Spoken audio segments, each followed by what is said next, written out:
자, 한국당이 조혜주 선관위 상임위원 임명에 항의하면서 릴레이 단식을 선언을 했습니다. 야당이니까 항의는 할 수 있긴 한데요. 그 방식을 두고 여당에서 조롱과 야유가 터져나오고 있습니다. 오늘 함께 해주실 전문가 패널들부터 소개해드리겠습니다. 문화일보 이도훈 논설위원, 현근택 더불어민주당 부대변인, 김태현 변호사, 그리고 오늘 특별히 전 민주당 대변인이자 지금 무소속이신 김유정 전 국회의원 모셨습니다. 어서 오십시오. 안녕하세요. 자, 먼저 첫 번째 질문 김태현 변호사께 드리겠습니다. 자, 한국당 단식을 어떤 형태로 하길래 이렇게 논란이 되고 있는 겁니까? 이게 이제 앞서 앵커 잠깐 지적했듯이 이제 네. 조혜주 선관위원 청와대에서 청문회 없이 임명한 부분에 대해서 이제 국회의사 일정을 전면 보이콧하면서 농성에 들어갔습니다. 네. 까지는 흔히 볼 수 있는 모습인데 단식을 시작했어요. 근데 단식이 사실 최근에 보수 정당과 단식한 게 김성태 전 원내대표거든요. 네. 굉장히 오랜 시간 동안 단식을 했었죠. 그렇죠. 드루킹 특검 관찰하면서요. 그렇죠. 드루킹 관찰하면서. 그래서 뭐 지금까지도 몸이 좀 안 좋다는 얘기가 있는데 네. 어쨌든 뭐 자유한국당 의원들이 단식에 들어가긴 했습니다. 그런데 이게 한 의원 또는 뭐 여러 명을 동시에 하는 게 아니라 릴레이 단식을 하겠다. 한 사람씩 돌아가면서 네. 여기 우리 4명이 지금 다 의원이면 5시간 반, 5시간 반 이렇게 한다는 거예요. 네. 혼자 하루 연정을 하면 24시간인데 그거를 4명이서 나서 5시간 반씩 단식을 한다는 겁니다. 네, 1시간 반씩이면 밥 먹는, 아침 먹고 점심까지 한 5시 반 되잖아요. 저 12시에, 그게 단식이에요? 12시에 점심 먹고 저녁 약속 7시에 있고 퇴근하거나 저녁 약속 가면 8시간 네. 지나잖아요. 그동안 물 한 모금 안 먹을 수 있죠. 충분히. 그러니까 이게 5시간 반씩 릴레이 단식하는 걸 가지고 뭐 웰빙 단식이냐 밥 투정이냐 뭐 이런 비아냥 섞인 이제 조롱들이 나오는 겁니다. 네. 그러니까 야당이 나름대로 결기 있게 뭔가 청와대의 독선에 항의하려고 했는데 네. 그 투쟁 방식이 조금 어설프다 보니까 오히려 조롱거리가 되는 이런 참 어처구니없는 상황이 온 거죠. 네. 결국 나경원 원내대표가 이끄는 자유한국당의 지도부의 원내 전략의 부재 아니냐 뭐 이런 비판은 피할 수 없을 것 같습니다. 네. 지금 말씀하신 나경원 원내대표 결국 유감을 표명을 했는데요. 목소리 직접 듣고 관련 얘기 나눠보겠습니다. 똑같은 분이 하루 종일 계시는 그런 형식을 하려다가 의원님들이 지금 제일 바쁜 때예요. 의정보고대회도 있고 그러기 때문에 우리가 그 취지는 같이 하고 그래서 이렇게 두 조로 나눈 것 뿐이고요. 그러한 부분이 뭔가 저희의 진정성을 의심받는 부분에 대해서는 유감스럽게 생각하고 그러한 어떤 오해를 불러일으킨 부분에 대해서는 전 유감스럽게 생각한다는 말씀입니다. 김유정 전 의원께 좀 여쭤봐야 되겠는데요. 단식이다 그러면은 좀 뭔가 비장한 느낌도 들고 약자들이 최후에 하는 뭔가 투쟁 수단이다 뭐 이렇게 알려졌는데 5시간 반씩 그것도 돌아가면서 의원들이 좀 뭐 명절이니까 바쁘긴 합니까? 예, 많이 바쁠 때죠. 네. 그리고 이제 지역구에 다 의정보고회도 하고 네. 그리고 또 명절 앞두고 굉장히 바쁠 때긴 합니다. 그런데 지금 자유한국당식 그 주장에 따르면 저도 지금 단식 방송 중인 거죠. 네. 그러니까 이 무엇 때문에 단식을 시작했는지 네. 자유한국당이 주장하고자 하는 것이 무엇인지를 이 국민들이 알 수 없도록 이 릴레이 단식 농성 5시간 반 단식 때문에 완전히 그냥 희화돼 버린 거고 또 이 형식적인 문제 때문에 사실은 본래 주장하고 했던 그런 취지가 왜곡되는 그런 결과를 낳았다고 생각을 하는데요. 네. 나경원 원내대표의 주장대로 지금 상황이 뭐 의원들이 바쁠 때이기도 합니다만은 이 진정성을 좀 알아달라 이렇게 얘기를 했는데 사실상은 진정성이 조금 의심받는 그런 상황에 이르르고 만 것이죠. 네. 그래서 차라리 그냥 이 조혜주 그 선관위 상임위원 그 임명을 강행한 부분에 대해서 국민들께 좀 그걸 알리고자 했다면 오히려 그냥 다른 방법으로 전체가 다 모여서 그냥 그 규탄 대회를 하고 또 돌아가면서 그냥 농성을 한다 이런 정도로 표현했으면 됐을 텐데 네. 오히려 단식 농성이라는 그 딱지를 붙임으로 인해서 스스로 발목 잡게 되는 그런 결과를 낳지 생각합니다. 뭔가 주객이 전도된 느낌이다 이런 말씀을 해주셨는데 이도훈 의원님 그 조혜주라는 그 상임위원 요번에 새로 되신 분이 어떤 인물이길래 저렇게 어쨌든 야당이 국회까지 멈춰가면서 저렇게 하는 건가요? 그러니까 지금 이제 우리 김 의원님도 주객이 전도된 거에 대해서 잘 지적을 하셨는데 네. 항상 이런 일이 있으면 그 문제의 핵심, 본질이 뭔가를 저희가 봐야 되겠죠. 네. 이 문제의 본질은 공정성이 의심되는 인물을 그 중앙선거관리위원회 위원으로 임명한 겁니다. 네. 저분이 그 2017년 그 5월인가요? 그 민주당 대선 백서에 공명선거 특보라고 등재가 돼 있어요. 네. 그러니까 말하자면 쉽게 말하면 이제 문재인 캠프에서 활동했다는 거죠. 캠프에서 활동을 그렇죠. 했었다. 그런데 이제 그 중앙선관위원 임명을 할 때 그런 활동을 하면은 그게 아예 자격이 없습니다. 네. 그러니까 그 실무자 착오였다고 하고 그 기록에서 뺐는데 그거는 누가 봐도 비상식적인 일이죠. 네. 이제 특보가 그렇게 많지가 않고 여러분들이 특보가 되길 원하십니다. 그래서 네. 혼자가 아니라 여러분이 같이 그 특보에 등재가 됐는데 어떻게 그 조혜주 특보만 잘못될 수가 있습니까? 그리고 설사 만약에 조혜주 위원이 그 특보 활동을 안 했다 하더라도 네. 이름만 올려놓고 선관위 네. 위원 특히 이제 저분이 상임위원이 될 텐데 그분은 그 정치인 사건 같은 거에 대한 어떤 조사 문제라든지 네. 어떤 선거법 위반에 대한 법령 해석이라든지 이런 데 굉장히 중요한 역할을 하게 됩니다. 그렇죠. 그래서 조금이라도 그 공정성이 의심받는 인물이라면 그 임명을 안 하는 게 옳습니다. 네. 또 선관위 내부적으로 봐도 저분이 이제 1급하고 이번에 그 장관급인 이제 선관위원 임명되셨는데 보통은 차장, 총장 이렇게 다 단계를 거쳐서 임명을 하죠. 네. 특히 야당에서 이제 불통을 강력하게 얘기하고 있는 거는 지금 문 대통령께서 그 지명을 한 이후에 청문회가 이루어지지 않았으니까 야당은 청문회 이거는 없이. 청문회 자체가 네. 이루어질 수 없는 거다고 이제 반대를 했는데 그것이 옳으냐 그르냐는 별개 문제로 청문회도 하지 않은 인사를 그 임명을 강행하니까 네. 이거는 정말 협치와는 거리가 먼 거 아니냐 이런 지적이 나오는 거거든요. 지금 네. 이제 말씀하신 그 나경원 원내대표, 그다음에 한국당의 전략 부재는 아무리 비판을 해도 지나치지 않죠. 네. 자기들이 공격을 해야 될 때 오히려 역공을 받고 있으니 얼마나 무능하고 무기력한 겁니까? 네. 그러나 그런 전술적 실수가 있었다 하더라도 이 문제의 본질은 부적절한 분의 그 선관위원 임명이다 이렇게 얘기해야 되겠습니다. 현문택 부대변인님, 지난번 선거 때 캠프에서 저분 조혜주 위원이 되셨죠, 이제.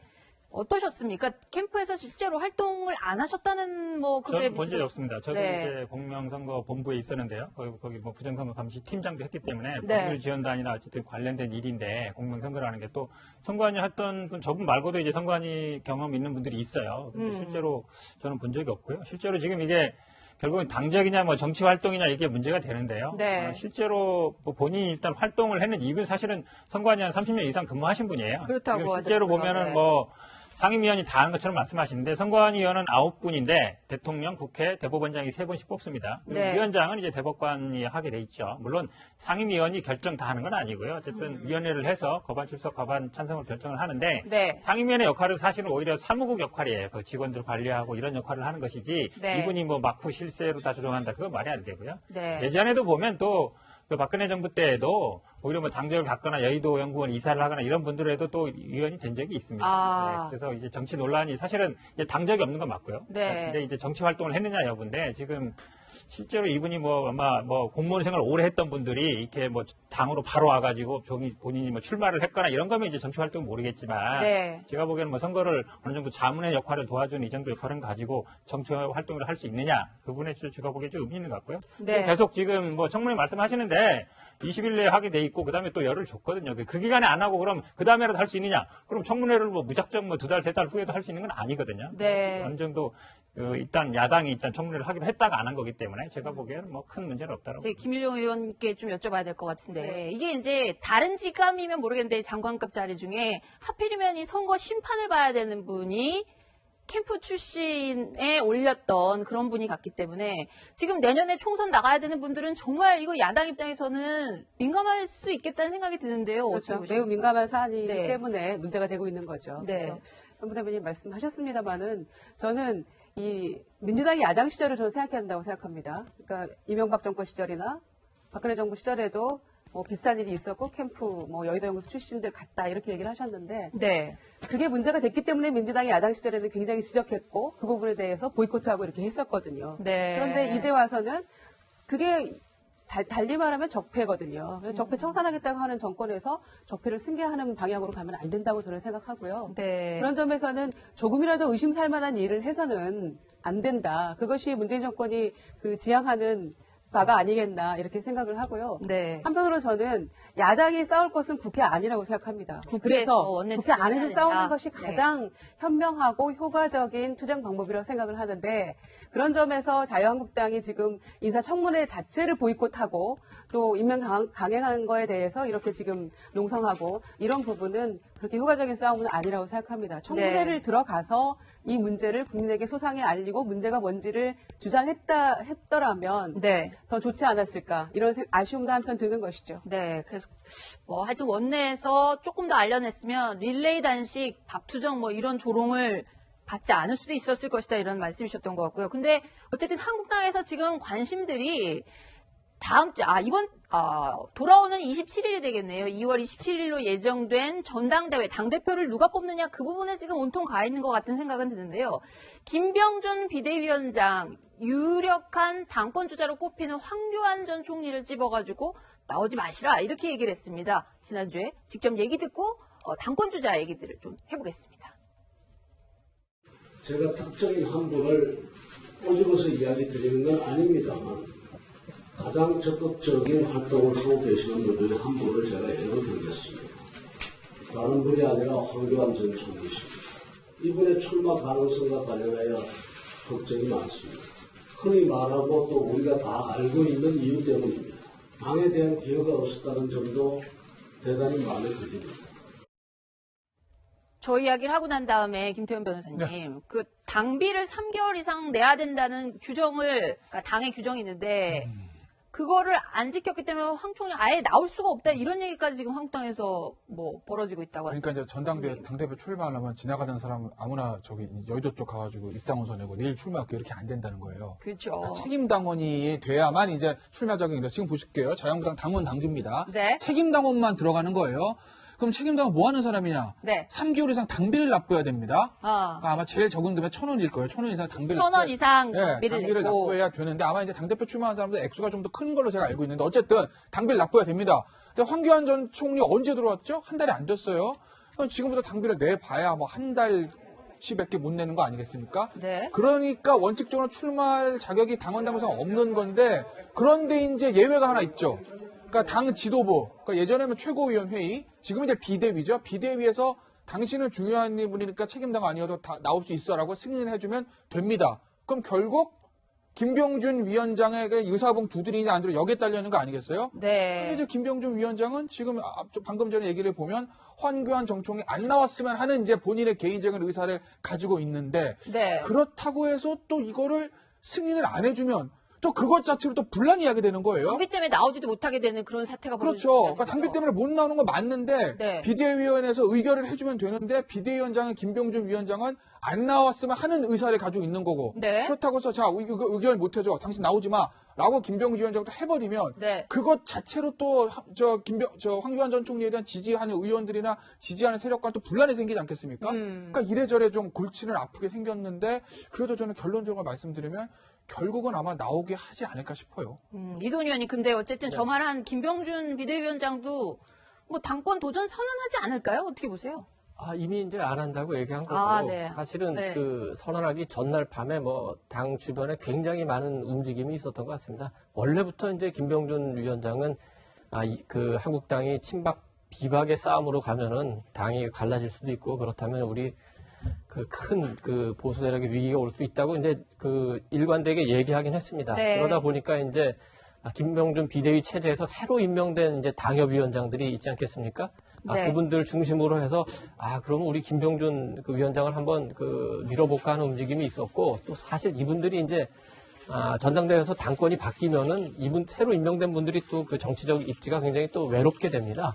그런저런 이유로 그 또 강하게 미룬 것도 있었고 했는데 이제 사실은 그런 움직임이 좀 본격화되니까 기존의 그 후보들 황교안, 오세훈, 홍준표 이런 측에서 아마 제가 알기로는 아마 강하게 또 압박도 한 것 같습니다. 그래서 이런저런 당의 분란을 막기 위해서 김병준 위원장은 이제 전당대회는 출마하지 않고 아마도 이제 총선 쪽에서 총선을 할 때 당을 위해서 뭐 여러 가지 기여를 할 수 있는 방안을 지금 구체적으로 검토하고 있는 걸로 알고 있습니다. 네.